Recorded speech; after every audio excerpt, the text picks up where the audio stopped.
Welcome all of you on your channel. और मैं रामदेव सिंह आप लोगों का स्वागत करता हूं आपके अपने चैनल एग्ज़ाम बाबा पे। और आगे बढ़ने से पहले इस चैनल को सब्सक्राइब जरूर करिएगा और वीडियो को लाइक और शेयर ज़रूर कीजिएगा। अगर आप लोग मुझे सोशल मीडिया पे फॉलो करना चाहते हैं तो ये आप लोग देख सकते हैं, इंस्टाग्राम आईडी है और फेसबुक की आईडी है। और साथ ही साथ आप लोग मुझे अब अनअकैडमी पे भी फॉलो कर सकते हैं @RD सर। ठीक है, तो आगे बढ़ते हैं हम लोग। लास्ट हमने देखा था आई थिंक वीटो पावर के बारे में देखा था, प्रेसिडेंट की। तो हम जैसा कि मैंने बताया था छोटे छोटे टॉपिक करके प्रेसिडेंट को कंप्लीट करेंगे। तो आज हम देखेंगे प्रेसिडेंट के इलेक्शन के बारे में। आज का हमारा टॉपिक रहेगा राष्ट्रपति का चुनाव। राष्ट्रपति का चुनाव, election of president, election of president, ये रहेगा आज का हमारा टॉपिक।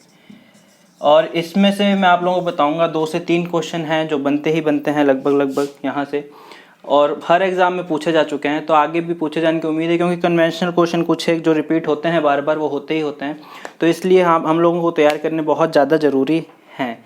तो सबसे पहले मैं आप लोगों को बताऊँ तो प्रेसिडेंट के बारे में हमारे जो कॉन्स्टिट्यूशन है उसमें अनुच्छेद 52 में बताया गया कि प्रेसिडेंट ऑफ इंडिया मतलब भारत में एक राष्ट्रपति होगा। तो उसको हम देखने से पहले और इसके चुनाव को देखने से पहले हम लोग एक चीज़ क्लियर कर लेते हैं यहाँ पे कि जो हमारी संसद होती है, जो हमारी संसद या जिसको हम पार्लियामेंट कहते हैं, उसके 3 अंग हैं संसद के। एक है हमारे राष्ट्रपति, दूसरी है लोकसभा या राज्यसभा, और यहाँ पे राज्यसभा। ठीक है, तो ये 3 हैं। ऐसा क्यों? क्योंकि हमने असेंट टू बिल में देखा था, जब हमने असेंट टू बिल की बात की थी, किसी बिल पे अनुमति चाहिए होती है राष्ट्रपति की, तो हमने देखा था कि कोई भी बिल राज्यसभा से पास होगा, कोई भी बिल लोकसभा से पास होगा, उसके बाद उस पर राष्ट्रपति के सिग्नेचर होंगे, तब जाके वो बिल एक्ट बनता है। ये सारी चीज़ें हम काफ़ी पहले बात कर चुके हैं इन सब पे। तो ये क्या है, संसद के भाग हैं राष्ट्रपति, LS और RS। ठीक, अब इसमें क्या है, कार्यपालिका है जिसको एग्जीक्यूटिव्स कहते हैं। तो हमारी सरकार के 3 अंग हैं, विधायिका, कार्यपालिका और न्यायपालिका। L मतलब लेजिस्लेचर, E मतलब एग्जीक्यूटिव, J मतलब जुडिशरी। तो ये है कार्यपालिका। तो कार्यपालिका में कौन कौन आता है? कार्यपालिका में राष्ट्रपति, उपराष्ट्रपति, प्रधानमंत्री, मंत्रिपरिषद और अटॉर्नी जनरल ऑफ इंडिया। ये हमारी क्या है, कार्यकारी जो है कार्यपालिका है, उसमें आते हैं। अब हम बात करते हैं राष्ट्रपति के बारे में। तो राष्ट्रपति जो है आर्टिकल 53 में इनकी कार्यपालिका की शक्ति बताई गई है, वो हम डिटेल में अलग लेक्चर में देखेंगे। आज हमारा मेन मुद्दा क्या है? आज हमारा मेन मुद्दा है इलेक्शन से रिलेटेड। तो मैं बात करूं जो सबसे पहले कार्यपालिका के अध्यक्ष, कार्यपालिका के हेड हैं, राष्ट्रपति की बात करें हम लोग तो ये क्या है, कार्यपालिका का हिस्सा हैं। उसके बाद हमने बात की भारतीय राज्य के प्रमुख हैं, भारतीय राज्य के प्रमुख हैं और भारत के पहले नागरिक हैं।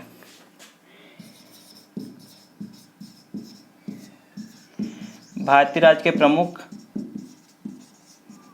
और भारत के पहले नागरिक, ये तो सिंपल सी बातें हैं राष्ट्रपति के बारे में, जो हम सबको पता है ही, उम्मीद करता हूँ मैं। और आप लोगों को अगर ये सब चीज़ें पता है तो आप लोग एज ए रिवीजन क्लास भी इसको ले सकते हैं, क्योंकि आपको इसमें कुछ ना कुछ नया जानने को मिलेगा, कुछ ना कुछ मैं वादा करता हूँ ज़रूर जानने को मिलेगा। तो अगर नहीं पता तो आप लोग इसको पूरा देखिए, और आप लोगों को अगर ये सब चीज़ें पता हैं तो आप लोग इसको एक बार देखिए, भले फास्ट करके देखिए, दुगनी स्पीड पे, कुछ ना कुछ आपको नया जानने को ज़रूर मिलेगा। ठीक है, तो हम स्टार्ट करते हैं। सबसे पहले अनुच्छेद 54 की बात करें तो अनुच्छेद 54 में बताया गया है राष्ट्रपति का चुनाव, और वो कैसे होगा। सबसे पहले तो अप्रत्यक्ष रूप से होता है, एक निर्वाचक मंडल के द्वारा। किसके रूप से? अप्रत्यक्ष रूप से एक निर्वाचक मंडल के द्वारा। इस निर्वाचक मंडल में कौन कौन होते हैं? लोकसभा व राज्यसभा के निर्वाचित सदस्य। ये बात ध्यान रखना, निर्वाचित मनोनीत नहीं होते। राज्यसभा में 12 मनोनीत हैं, लोकसभा में 2 मनोनीत हैं, वो नहीं होते। दूसरा, राज्य की विधानसभाओं के निर्वाचित सदस्य, यहाँ भी ध्यान रखना मनोनीत नहीं होते हैं, सिर्फ निर्वाचित होते हैं। तीसरा, 70वें संविधान संशोधन 1993 के तहत, 70वें संविधान संशोधन 1992 में हुआ था, 1992 के तहत दिल्ली व पुदुचेरी में जो हमारी विधानसभाएं हैं उसके भी निर्वाचित सदस्य इसमें हिस्सा ले सकते हैं। तो एक चीज़ ध्यान रखना, निर्वाचक मंडल में सिर्फ और सिर्फ निर्वाचित सदस्य हिस्सा ले रहे हैं, चाहे वो संसद के हों, चाहे वो विधान मंडल के हों, या फिर दिल्ली और पुदुचेरी जो 2 यूनियन टेरिटरीज हैं, जो संघ शासित प्रदेश हैं, वहाँ के हों। ठीक है, ये चीज़ क्लियर है हमें। लोकसभा, राज्यसभा, राज्य विधानसभा के निर्वाचित मनोनीत नहीं। ये चीज़ है इसमें राष्ट्रपति के चुनाव में। ठीक है, तो राष्ट्रपति का चुनाव है, ये करेंगे। अब हम देखेंगे राष्ट्रपति के चुनाव करने का तरीका जो आता है अनुच्छेद 55 में। चुनाव का तरीका किस में आता है? अनुच्छेद 55 में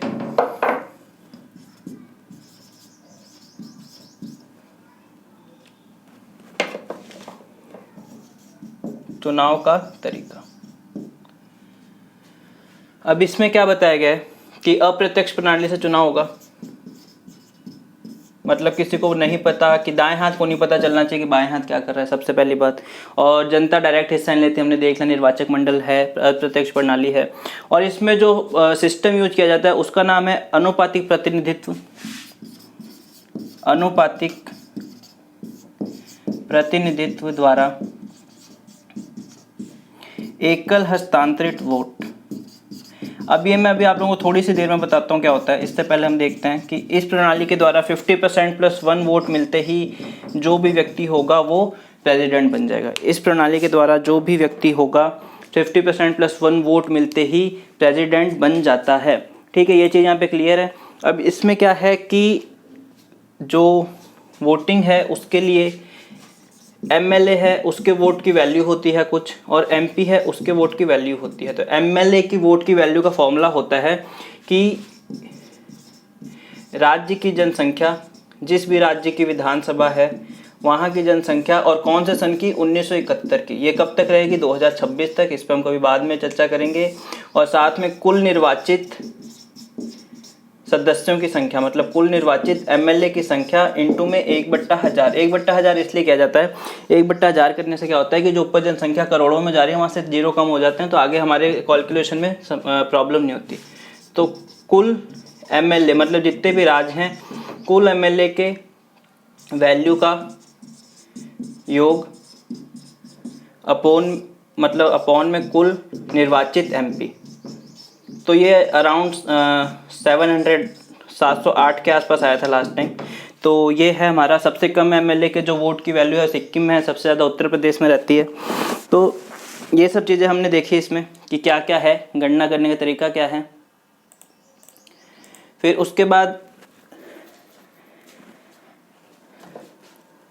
एक बार मैं आपको वोटिंग का तरीका बताता हूँ कैसे होता है। सपोज 3 कैंडिडेट हैं ए, बी और सी। 3 कैंडिडेट हैं ए, बी और सी, इनको चुनाव लड़ना है। और एग्जाम्पल के लिए मान लो सिर्फ 10 वोट पड़ने वाले हैं। कितने? सिर्फ 10 वोट पड़ने वाले हैं। ए, बी, सी 3 कैंडिडेट हैं। इसमें से ये लोग क्या करेंगे, 10 के 10 लोग क्या करेंगे, अपनी प्रायिकता भरेंगे। हम पहला नंबर किसको दे रहे हैं, दूसरा किसको दे रहे हैं, तीसरा किसको दे रहे हैं।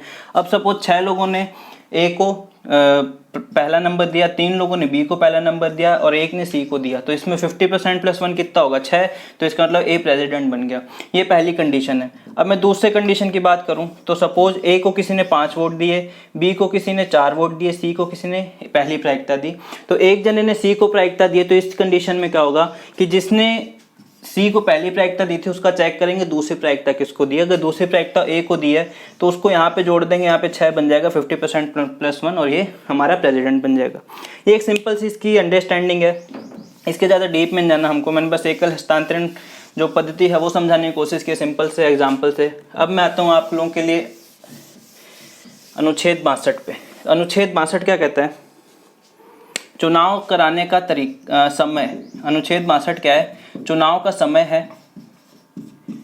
तो यहाँ पे भी 2 से 3 कंडीशन है। सबसे पहले अगर कोई प्रेसिडेंट है उसका कार्यकाल पूरा हो रहा है तो उससे पहले चुनाव कराना जरूरी है।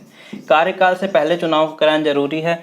अगर किसी कारणवश पद खाली हो जाता है, मृत्यु से, या फिर हम कह सकते हैं त्याग पत्र से, या फिर हटा दिया जाता है, इम्पीचमेंट कहते हैं जिसको, जो हमने देखा था, महाभियोग कहते हैं, उस वजह से, तो इस कंडीशन में 6 महीने के भीतर तो चुनाव कराना है।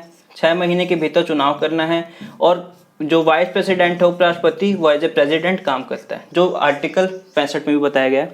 उसके बाद अगर किसी कारणवश नया प्रधान जो प्रेसिडेंट है, राष्ट्रपति है, वो ऑफिस में नहीं आ पा रहा, मतलब शपथ नहीं ले पा रहा, तो जितने टाइम के लिए नहीं आता है उतने टाइम के लिए जो पुराना प्रेसिडेंट है वही काम करता रहता है, वाइस प्रेसिडेंट यहाँ पे काम नहीं कर सकता।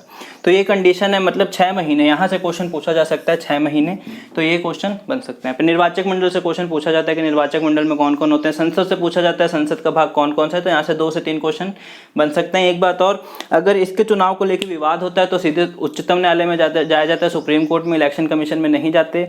और अगर कोई भी व्यक्ति जो राष्ट्रपति बना है वो अयोग्य घोषित हो जाता है तो उसके राष्ट्रपति बनने से अयोग्य घोषित होने तक के बीच में जो भी कार्य किए गए हैं वो अवैध घोषित नहीं किए जा सकते, वो मान्य रहेंगे। और किसी भी राष्ट्रपति का चुनाव इस आधार पे अयोग्य घोषित नहीं किया जा सकता, अवैध घोषित नहीं किया जा सकता कि उस टाइम पे निर्वाचक मंडल की संख्या कम थी या ज़्यादा थी। ठीक है, तो ये सारे ग्राउंड्स थे। राष्ट्रपति के चुनाव से रिलेटेड जो भी बातें थी हमने देखी है। जो मैंने बात की अभी अनुच्छेद 71 में थी कि सीधे सुप्रीम कोर्ट जाएंगे, निर्वाचन, ये जो हमारा इलेक्शन कमीशन उसका कुछ लेना देना नहीं है। तो प्रेसिडेंट के इलेक्शन से रिलेटेड जो जो बातें थी वो सारी हमने कर ली है। नेक्स्ट लेक्चर में एक बार फिर से आऊँगा मैं, प्रेसिडेंट से रिलेटेड कुछ लेकर, रिट पावर है जो इनकी, रिट तो शायद सुप्रीम कोर्ट की, इनकी जो कार्यकारी शक्तियां हैं 10-12 वो हम उस पर डिस्कस करेंगे। उसके बाद 2-3 शक्तियां और बचेगी, उसके बारे में चर्चा करेंगे। तब तक के लिए मेरे साथ बने रहिए। Be with me, be with exam Baba.